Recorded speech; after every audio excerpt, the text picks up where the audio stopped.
Good morning, student. Welcome again, Sri Rama Bharati online classes. Myself, Krishna Kumar. तो let's start our topic बच्चे। जैसा आप जानते हो, हम पिछली क्लास में अलंकार कर रहे थे और अब तक हमने अलंकार के अंदर अलंकार की परिभाषा, उसके उदाहरण, हमने ये भी किया था कि अलंकार के भेद कितने होते हैं और हमने भेदों को उदाहरण सहित स्पष्ट भी किया था। आज की क्लास में हम सबसे पहले आपको अर्थालंकार और शब्दालंकार दोनों को वन बाय वन करके हम एक्सप्लेन करेंगे। तो बच्चे, हमने आपको पहले बताया था कि आपके सिलेबस में से अनुप्रास, जो 10th क्लास का ग्रामर का सिलेबस है, उसमें अनुप्रास, यमक, उपमा, रूपक, मानवीकरण,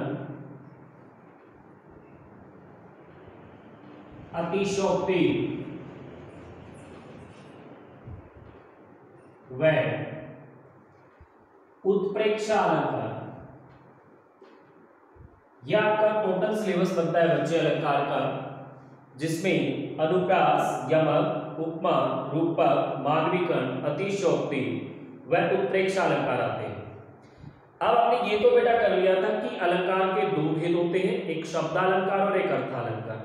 अब हम इनमें से ये तय कर लेते हैं कि इनमें से कौन से वो अलंकार हैं जो शब्दालंकार में आते हैं और कौन से वो अलंकार हैं जो अर्थालंकार में आते हैं। तो जो बच्चों ऊपर वाले दोनों अलंकार हैं, अनुप्रास और यमक, ये दोनों शब्दालंकार हैं। शब्दालंकार की मैंने आपको परिभाषा करवाई थी, जहां काव्य में किसी शब्द विशेष की वजह से आकर्षण हो, जहां काव्य में किसी शब्द विशेष की वजह से आकर्षण हो और यदि आप उस शब्द का कोई पर्यायवाची वहां पर रख देते हो तो वो आकर्षण खत्म हो जाए। इट मीन्स वहां पर जो आकर्षण था वो शब्द की वजह से था, इसलिए उसको शब्दालंकार बोलते हैं। तो अनुप्रास और यमक दोनों शब्दालंकार में आते हैं। उपमा, रूपक, मानवीकरण, अतिशयोक्ति व उत्प्रेक्षा ये अर्थालंकार में शामिल किए जाते हैं, क्योंकि इनमें जो आकर्षण होता है वो किसी शब्द विशेष की वजह से नहीं अपितु उसके अर्थ विशेष की वजह से होता है। तो अब हम सबसे पहले अपने शब्दालंकार करेंगे। हमारे पास दो शब्दालंकार हैं, एक है अनुप्रास और दूसरा है यमक। तो सबसे पहले हम शब्दालंकार में मैंने आपको बताया कि हम शब्दालंकार के अंदर सबसे पहले अनुप्रास को करेंगे। शब्दालंकार में आज का हमारा पहला अलंकार है अनुप्रास। तो बच्चे, अनुप्रास जो शब्द है वो दो शब्दों से मिलकर बना है, अनु और प्रास। अनु का मतलब होता है बार बार, अनु का मतलब होता है बार बार, और प्रास का मतलब होता है आवर्ती। आवर्ती जिसको आप ध्वनि कह देते हो, आवाज कह देते हो। अनु का मतलब बार बार, प्रास का मतलब आवर्ती मीन्स ध्वनि, आवाज। अब यहां से शब्द को समझने की कोशिश कीजिए कि बार बार आवर्ती मीन्स ध्वनि आ रही है, बार बार आवर्ती मीन्स ध्वनि आ रही है। किसकी आ रही है, ये परिभाषा से हमें क्लियर हो जाएगा। अनुप्रास अलंकार की परिभाषा बनती है जहां काव्य में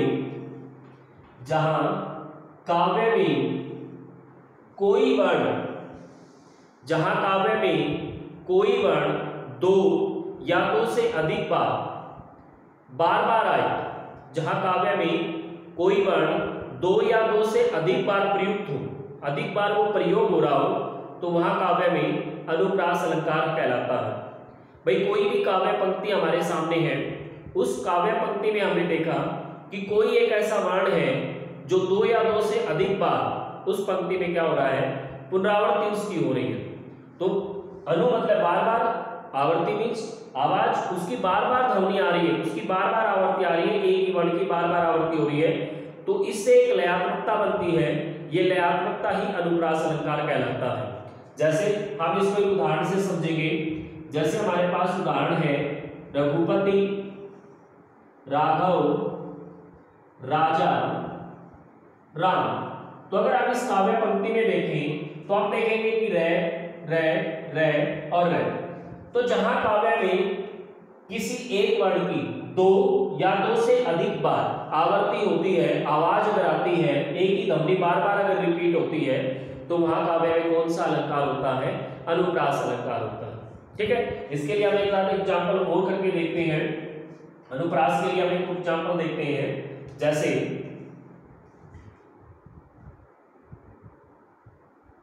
सत्य, स्नेह, सील, सुख, सागर। सत्य, स्नेह, सील, सुख, सागर। तो अगर आप देखें तो यहां भी बार बार किसकी आवृत्ति हो रही है? स की आवृत्ति यहां पर भी बार बार हो रही है। तो आई होप इस बात को आप समझ गए होंगे। अनुप्रास अलंकार में आपने एक ही चीज का ध्यान रखना है कि जो काव्य पंक्ति आपके सामने दी गई है, क्या उस काव्य पंक्ति में कोई वर्ण दो या दो से अधिक बार उसकी आवृत्ति आ रही है? अगर उसकी दो या दो से अधिक बार आवृत्ति आ रही है तो उस काव्य पंक्ति में अनुप्रास अलंकार होता है। ठीक है, जैसे और एग्जाम्पल मैं आपको दूं, चारू चंद्र की चंचल किरणें खेल रही थी जब थल में। चारू चंद्र की चंचल किरणें, तो यहाँ पर च की 3 बार आवृत्ति हो रही है। तो दो या दो से अधिक बार अगर आवृत्ति होती है तो वह काव्य में कौन सा अलंकार होता है? अनुप्रास अलंकार होता है। अब हम अपने नेक्स्ट अलंकार की तरफ चलते हैं। अनुप्रास के बाद हमारा अलंकार है यमक अलंकार। अनुप्रास के बाद हम करेंगे यमक अलंकार। अब देखिए, सबसे पहले यमक का मीनिंग होता है युगम। युगम को हम अपनी भाषा में कह सकते हैं जोड़ा। युगम को हम अपनी भाषा में कह सकते हैं जोड़ा, यानी कि यहाँ पर कोई शब्द जोड़े के रूप में आएगा। परिभाषा इसकी क्या बनती है? यमक अलंकार की परिभाषा बनती है जहां काव्य में कोई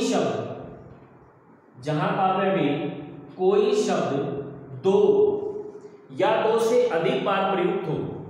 जहां काव्य में कोई शब्द दो या दो से अधिक बार प्रयुक्त हो, परंतु हर बार उसका अर्थ भिन्न भिन्न हो।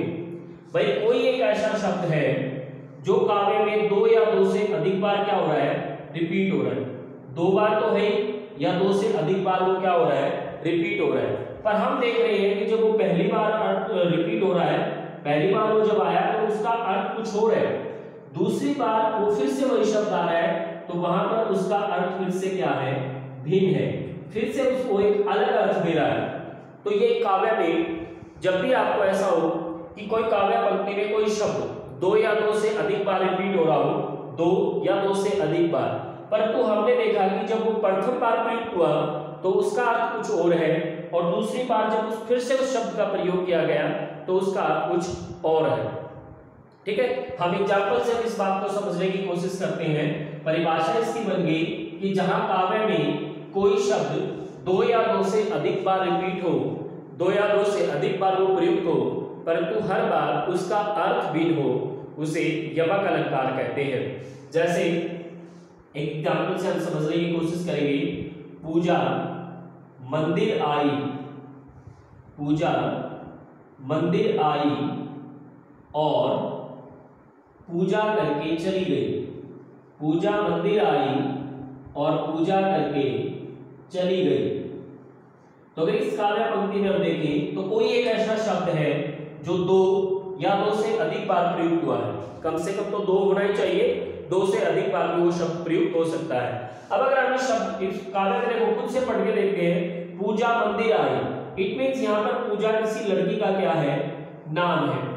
पूजा करके चली गई, दोबारा से तो लड़की का नाम नहीं लेगा, दोबारा से तो लड़की का नाम नहीं लेगा, अलग से मतलब यहाँ पर पूरी तरह से अर्थ स्पष्ट हो रहा है कि पूजा नाम की लड़की जो थी वो मंदिर में आई और पूजा में जो भी उसको प्रार्थना विधि वहां पर करनी थी, जो भी उसको वहां पर भगवान के सामने अर्चना करनी थी, वो उन्होंने की और करके वो क्या हो गई? चली गई।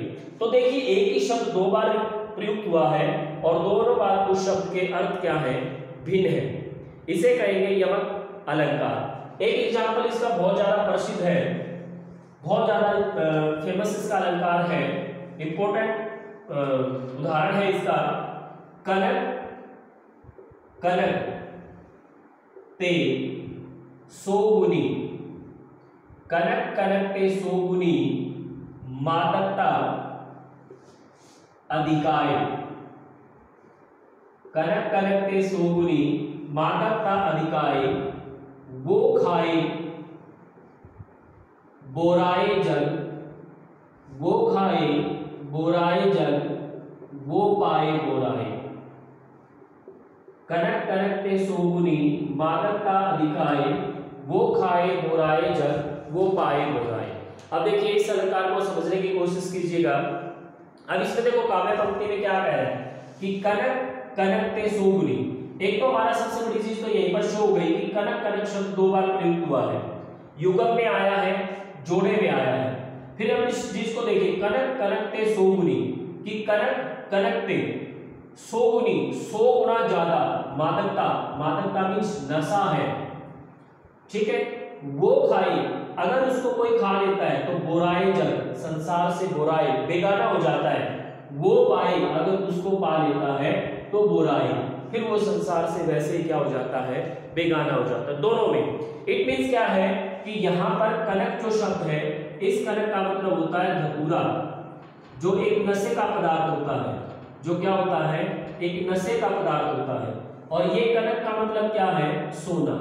तो अब इस शब्द का भी एक काव्य पंक्ति का मीनिंग देखिए कि अगर कोई व्यक्ति धतूरा नामक नशे वाला पदार्थ खा लेगा या कोई सोना पा लेगा, सोना धन दौलत जो पालेगा, तो दोनों में एक दूसरे से 100 गुना ज्यादा क्या होता है, नशा होता है। वो खाए, अगर इसको कोई खा लेता है तो बोराए जल, वो संसार से बोराए बेगाना हो जाता है, संसार से परे हो जाता है, उसको संसार का कोई ध्यान ही नहीं रहता। वो पाए बुराई, और अगर इसको कोई पा लेता है, यानी कि जिसके पास धन दौलत सोना चांदी आ जाता है, तो वो भी संसार से क्या हो जाता है, बोराए हो जाता है। इसे कहेंगे यमक अलंकार। एक एग्जाम्पल और देखने की कोशिश कीजिए। काजल ने काजल लगाया, काजल ने काजल लगाया और सुंदर लगने लगी, और सुंदर लगने लगी। तो अब देखिए बेटा, इस काव्य पंक्ति में बिल्कुल अलग से स्पष्ट हो रहा है कि काजल काजल एक ही शब्द काव्य में दो बार क्या हुआ है, प्रयुक्त हो रहा है। काजल ने यानी कि किसी लड़की ने काजल लगाया, अपने नाम को तो दोबारा से नहीं लगाएगी ना, उसने क्या किया, जो आंखों में डालने वाला सुरमा है वो उसने लगाया, क्या हुआ, और सुंदर लगने लगी। उसकी जो सुंदरता है वो क्या हो गई, बढ़ गई। आई होप ये दो अलंकार आपको बहुत अच्छे से समझ में आए होंगे। आज हमने शब्दालंकार को पूरा कर लिया है। शब्दालंकार में आपके सिलेबस में से सिर्फ दो ही अलंकार हैं, अनुप्रास और यमक।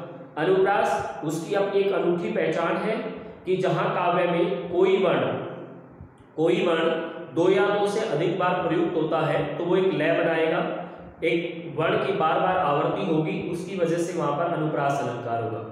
यमक अलंकार युगम में जोड़े में होता है, ऐसे शब्द का जोड़ा बन रहा है, दो या दो से अधिक बार रिपीट होगा, परंतु विशेषता क्या होगी कि हर बार उस शब्द के अर्थ जो है वो भिन्न भिन्न होते चले जाएंगे। जैसे यहाँ पर काजल लड़की का नाम है, यहाँ पर काजल आंखों में डाला जाने वाला सुरमा है, यहाँ पर कनक नशे को धतूरे को कहते हैं, यहाँ पर कनक सोने को कहते हैं। एक एग्जाम्पल मैंने आपको और दिया था, पूजा मंदिर आई, पूजा करके चली गई। एक बार एक लड़की का नाम है, दूसरे बार जो उसने मंदिर में क्रिया विधि की उसका नाम है। ठीक है, तो आई होप आज आपको शब्दालंकार समझ में आ गए होंगे। अगली कक्षा में हम फिर से मिलते हैं अलंकार में अर्थालंकार के भेदों के साथ। तब तक के लिए God bless you, good bye.